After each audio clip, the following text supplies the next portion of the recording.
Hey everyone, Life Coach Carisa here. We have finally reached the final chapter of 2025. Now, usually this is where I would give you a high energy, rah-rah speech, but I'm going to be real. I'm in a quiet, low energy season of reflection. But stick around because I'm going to show you why being on fire isn't a requirement for success. And I'm also sharing a raw journal entry from the start of the year that proves it. We're going to talk about how to actually integrate your growth so you can step into January with confidence that doesn't quit even when you're tired.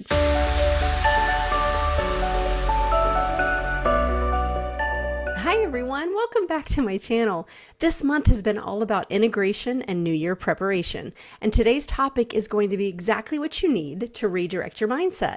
How to step into 2026 with intention and confidence. Now, I have been reflecting. I thought back to the beginning of this year. Where was I? What was I doing or trying to do? Well, at the start of this year, I was 51 years old. I had just completed writing my manuscript, and I was running and growing a coaching business that I absolutely love. And yet, do you know what I wrote in my journal on around January 6th? Let me tell you. I said, I can often feel myself rocking back and forth from confidence and certainty to then doubt and fear. I believe I am being pulled where I am meant to grow and that I am meant to stay focused and vigilant. Now, as I reflected back on these words that came out of my pen just 12 quick months ago, I thought back to when I made that first big leap at age 48 to transform my life, to leave everything I knew. And yet 3 years later, at 51, that rocking sensation clearly had not disappeared. And I realized confidence isn't the absence of the rocking. It's the strength to stay in the boat riding those waves of discomfort, right? The reality is that growth is not a straight line. It is a series of waves. And when I made the big leap and found courage to change my path, I thought that was the hardest part. And now I'm home free. But that wasn't entirely true. Was that a big, bold, brave step? Yes, it was. But my inherited programming, that old story that tells me that I'm not safe or enough unless I do it perfectly, was there waiting for me. It doesn't just vanish because I hit this monumental milestone. What I learned is that integration is the act of allowing the rocking to happen without letting it tip the boat. Because when my book launched earlier this year, I felt a moment of true pride. But almost immediately, that old toxic voice, the one that isn't mine, whispered, okay, but what will you do now to top this? This is going to be old news now as soon as it comes out. What's next? And that's a classic symptom of inherited programming. It creates this false finish line. It tells you that your worth is only as good as your next achievement.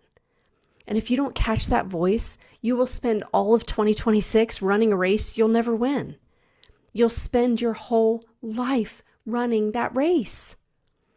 And so integration means stopping that race and saying, wait, I see you, old voice, but we aren't doing that anymore.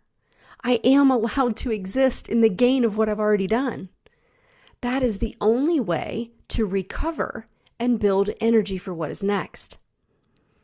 So how do we actually integrate? Well, when I feel that rocking sensation, I don't force myself to be on fire. I go inward, often through prayer, meditation, and I always put my pen to paper because through that process, I find new paths, new ideas, new insights that create energy within me and move me forward. So I decided I'm going to come up with the top 5 obstacles that I believe will hold you back as you enter into 2026 and have the best of intentions and possibilities for yourself. And I encourage you to sit with each of these and be honest with yourself how you handle these areas in your own life. Because to step into 2026 with intention, you have to know what is trying to trip you up. So here are my top 5 biggest obstacles. Mostly these are born out of inherited programming. Things that I see stopping people year after year. And it's familiar to me because I remember it. I remember challenging and battling these same things, okay? So number one is the all or nothing lens. believing that if you aren't 100% perfect on your new habits by January 5th, you've failed. The truth is, consistency is not about being perfect, it's about being persistent. If you miss a day, you haven't ruined your year. You've just found a moment where you need to show yourself more grace so you can get back on track. Number 2, the false finish line, thinking I'll be happy when I lose the weight, when I make the money, when I accomplish this goal. This is going to keep you from thriving in the gain of right now. When you tie your happiness to this distant result, you're training your brain to stay in a state of not enough. Instead, celebrate the person you are becoming today, because the joy is in the process, not just the prize. Number 3, borrowed intentions. Setting goals because you think you should, or because they look good on social media, rather than what actually fuels your soul. If I couldn't tell anyone on social media about this goal, would I still want to achieve it? If the answer is no, it's a borrowed intention. And 2026 is just too precious to spend living someone else's life. So get in tune to what is most precious and true to you. Number 4, neglecting the minimum baseline, not having a plan for the days you feel tired, like I do today.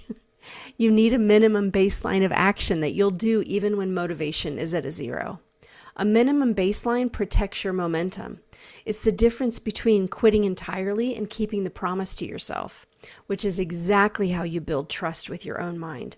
I'll tell you, just this week, I was feeling a little bit fatigued, and normally I do my arm workout 3 days a week, and I'm pretty accurate on hitting this week after week for 3 years now.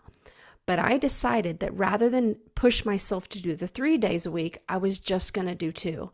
And that's going to be enough, and that's going to be okay. So I made that decision. I gave myself that grace, and I still hit a minimum baseline, which keeps me moving forward and trusting that I'll do something when I say that I will. So I had a plan, right? I have a plan for those days that it feels more hard. And then lastly, number 5 is your unchecked inner critic. Letting that inherited voice tell you that your past defines your future, not good. If you don't audit the sentences in your head, they will write 2026 for you. You will just set that aside and let that primitive part of your brain feed you stories, and it will run your 2026. So remember, that voice is often just an echo of old programming, old thoughts, old beliefs. It's not a statement of fact. You have the power to stop that cycle right now by choosing a new sentence that actually supports the person that you are today. Now, what I want to guide you to is how to step forward. I want to focus on intention and confidence. So how do we actually do this? Well, intention is your compass. It's looking in the mirror every day, even when you're tired, and saying, today, I intend to support myself. What you put in will affect what you get out. So you got to have the intention, okay? Intention is everything. What are my intentions for today? What are my intentions for this week? What are my intentions for this year? We've got to start there. That's your compass. And then confidence is your evidence. And confidence is built by keeping small promises to yourself. When you hit your minimum baseline on a hard day, you prove to your brain that you are reliable. And that is where foundational strength comes from. So just as I just shared how I modified my week and what my intention was, and I used a minimum baseline to keep me moving forward, decide what is the smallest action you can take today towards a goal, and then watch your energy continue to build and grow. So here's the strategy I want you to take into 2026, the minimum baseline of support. On the days when you aren't motivated, what is the one thing you can do to support yourself? For me, a lot of times it's journaling for clarity because, it gives me something else to redirect my brain to, right? It gives me other possibilities. For you, maybe it's a 3-minute walk. Maybe it's a supportive sentence that you say to yourself in the mirror. Just remember that confidence isn't about knowing everything's going to work out perfectly, because that's certainty. And certainty is a myth. Confidence is the resilience to know that you can handle the wave no matter how high it gets. So pick one or two things that you are going to hold yourself accountable to this year and develop a game plan, your intention for how you're going to support yourself on your best and your worst days. And being able to do that and be my biggest supporter is what has allowed me to up-level every area of my life. And I'm telling you, it doesn't mean it's perfect over here, but boy, does it feel so much more empowering and more joyful and peaceful than how I used to live my life. So I believe in you, and I know you can rewire your brain and mindset so that it is working for you and not against you. All right, everyone, as we close out this year, I'd like for you to look back at how far you've come this year. Not just the big ones, but the moments you chose to be your own cheerleader, even when it was hard and you felt that familiar rocking sensation. And if you don't feel like you have a lot to celebrate, let's change that. My wish for you in 2026 is that you stop chasing a finish line and start enjoying the ride. You have the power to create a life of pure joy and peace, but it starts with feeding your brain new information, repetition by repetition. So if you feel like you need a guide to help you navigate these waves, I'd love to work with you one-on-one. To start that journey, subscribe to my channel, turn on the notification bell, and to learn even more about how inherited programming may be robbing you of your peace and joy, my book, Why Am I Like This?, is available on Amazon to help you navigate those inherited voices. Thank you for an incredible year, and I will see you in 2026, ready to ride the waves together. Have a beautiful day, and remember to be kind to yourself.